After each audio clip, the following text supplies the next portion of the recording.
Our second specific outcome related to developing trigonometric reasoning is that it is expected that students will develop and apply the equation of the unit circle. That is kind of misleading terminology, since the unit circle doesn't really have an equation. It is a circle. So we're going to have a circle here.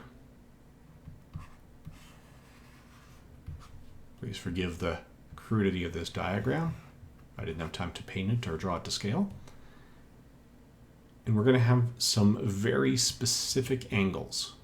So actually 3 angles in each quadrant that are of particular importance. And I say they're of particular importance because they do end up measuring or taking quite a bit. Now the good news when we're doing this, it's going to seem initially like there's a lot of memorization. You are going to need to know the x and y coordinates of every single point on this unit circle, and you're going to need to know the angles that go along with it in both degrees and radians. So right there are 4 pieces of information that you need for all 16 points on this unit circle. Initially, that feels like a lot. But there are patterns to it.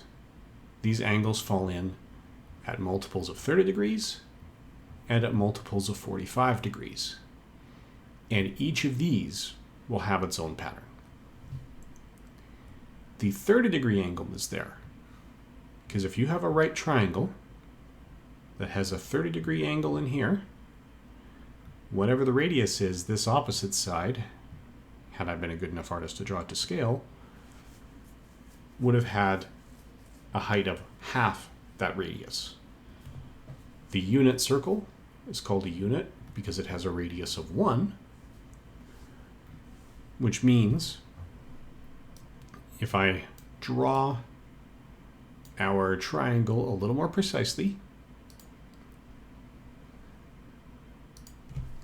then we will have a triangle where if this is 1 and this is 1/2, then this side is the square root of 1 squared minus 1/2 squared, which works out to root 3 over 2.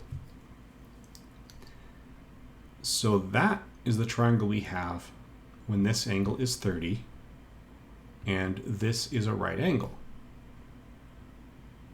We know that all 3 angles inside a triangle, as long as it's drawn on a flat 2D surface, add up to 180 degrees. That makes this corner 60 degrees. So we can build these triangles along all of our corners that end on multiples of 30.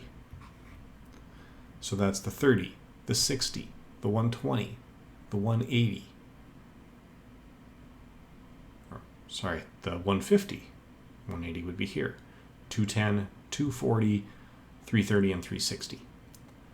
We don't do it on the 0, the 90, because those don't form triangles. We have entirely x and y.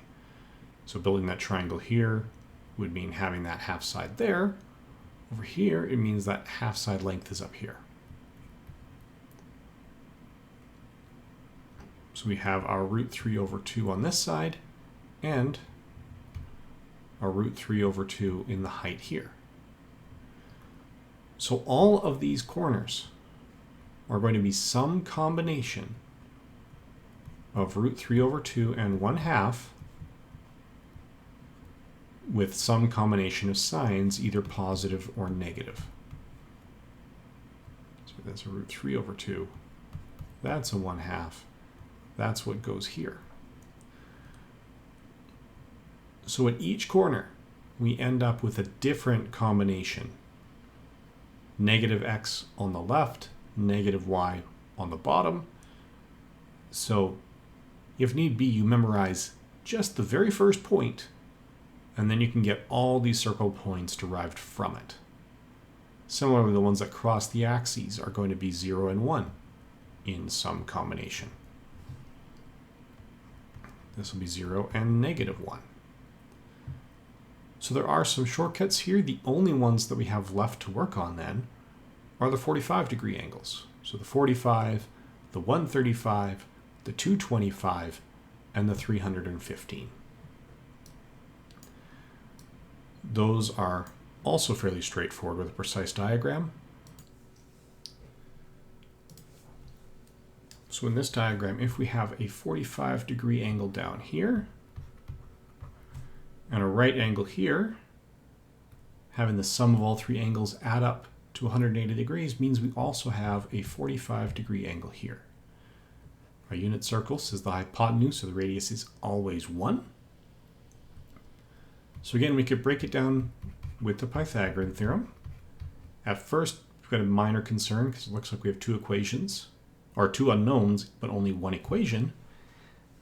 But once we remember that these two have to be equal, we actually have 2 times the length of one side squared equals 1 squared, or the length of a side is plus or minus the square root of 1/2. When we're dealing with physical distances on triangles without worrying about encoding direction, we use the positive square root.